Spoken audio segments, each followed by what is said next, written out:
अगर इंसानियत का सबसे बड़ा दुश्मन कोई है तो वो आतंकवाद है। और ये आतंकवाद उपज है समाज के उन निराशावादी लोगों की जो हिंसा का यूज़ करके लोगों को दबाने की कोशिश करते हैं, सरकारों को झुकाने की कोशिश करते हैं। आतंक कोई आज की उपज नहीं है। दशकों से मासूम लोग इस आतंकवाद को झेल रहे हैं और शायद कश्मीर ऐसी जगह है जिसने सबसे ज़्यादा आतंकवाद को झेला है। ये सिर्फ फिजिकल अटैक नहीं होता, यह आतंकवाद आपकी आत्मा को तार तार कर देता है। ये साइकोलॉजिकल सिकनेस फैलाता है।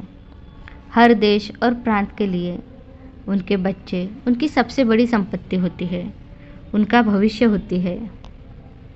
विकास के रास्ते पर इन बच्चों का पालन पोषण बड़ा महत्वपूर्ण होता है, क्योंकि यदि आपके नागरिक ही समझदार नहीं तो वो देश को कैसे संभालेंगे, उसे आगे कैसे बढ़ाएंगे। और आतंकवाद इसी कमज़ोर कड़ी पर प्रहार करता है। हमारे बड़े कहते हैं, बचपन से बच्चों पर जैसे संस्कार पड़ते हैं, बड़े होकर भी वही बनते हैं। एक बच्चे का दिमाग कोरे कागज़ की तरह होता है, जिस पर आप जो लिखेंगे वो उसे ही सत्य समझेगा। यह आतंकवादी गिरोह ऐसे ही बच्चों को मजहबी दुश्मनी सिखाते हैं, उनमें नफ़रत भर देते हैं, उन्हें सच्चाई और अच्छाई के रास्ते से हटाकर विनाश की तरफ ले जाते हैं। टीनेज के बच्चों में भयंकर ऊर्जा होती है और खाली दिमाग ऐसी कच्ची उम्र के बच्चों को एक विस्फोटक बम बना देते हैं।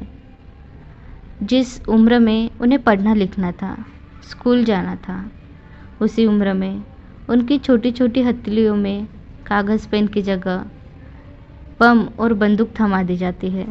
आतंकवाद मानव जाति का वो कड़वा सच है जिसका विषारी घूंट हर दिन किसी मासूम का जीवन नर्क कर देता है। आज कश्मीर में जो हालात है उससे आतंक का खौफ और निर्मम सच्चाई से हम सब जानते हैं। कश्मीर जो एक पर्यटन स्थल है, जिसका पर्यटन ही लोगों की आमदनी है। कश्मीर वो सुंदर वादियाँ जिन्हें देखने देश भर से लोग आते हैं, वो अब कश्मीर जाने खौफ खाते हैं और उसका सीधा असर कश्मीर की आम जनता पर हुआ है। जिन लोगों की रोजी रोटी पर्यटन पर थी, आज वो चिंतित है, रो रहे हैं। वो अपने बच्चों को क्या खिलाएंगे, उनको स्कूल कैसे भेजेंगे, कैसे सरवाइव करेंगे बिना टूरिस्ट के। कश्मीर को धरती का स्वर्ग माना जाता है, इस स्वर्ग को नर्क बना दिया है इन आतंकवादियों ने। और जब इस नरक में कोई बच्चा खाने को तरसता है तो उसके हाथ में पत्थर थमा दिया जाता है। 2 वक्त की रोटी के लिए वो पत्थर फेंकता है और इसी पैसे की लालच में आतंक के गिरोह में फंसता है। इसके बाद उन्हें गलत धार्मिक शिक्षाएं देकर दूसरे धर्म के खिलाफ भड़काया जाता है, उनमें नफ़रत का बारूद भर दिया जाता है और इसी तरह एक इंसान को राक्षस में बदल दिया जाता है। और ये आतंकवाद की कड़ी एक से एक जुड़ी होती है। अगर आतंक होगा तो लोग नहीं आएंगे, लोग नहीं आएंगे तो वहाँ पर्यटन ना होगा, जब पर्यटन नहीं तो आमदनी नहीं, क्योंकि कश्मीर एक ऐसी जगह है जहाँ न तो इंडस्ट्रीज़ है ना कोई खेती है जिससे वो खुद को सरवाइव कर सके। अब जब पूरी तरह से पर्यटन पर लोग निर्भर है तो इस पर्यटन को ही ख़त्म कर दिया है।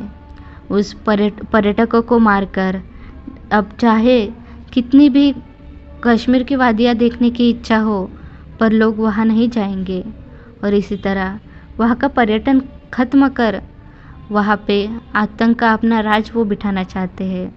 लेकिन याद रखना, जब तक भारत है, जब तक भारत माँ की ये आर्मी ज़िंदा है, उसके वो बेटे ज़िंदा है, तब तक कश्मीर को भारत से कोई नहीं ले सकता और ना ही कश्मीर को कोई बर्बाद कर सकता है।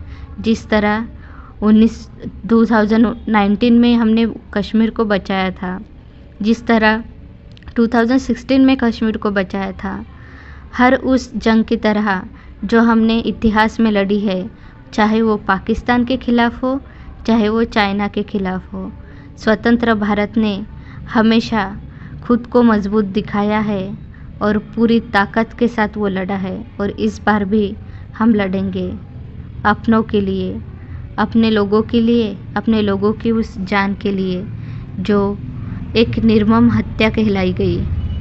हम छोड़ेंगे नहीं, ना उस आतंकवादियों को, ना उन आतंकवादियों का साथ देने वाले पाकिस्तानियों को। जय हिंद, जय भारत।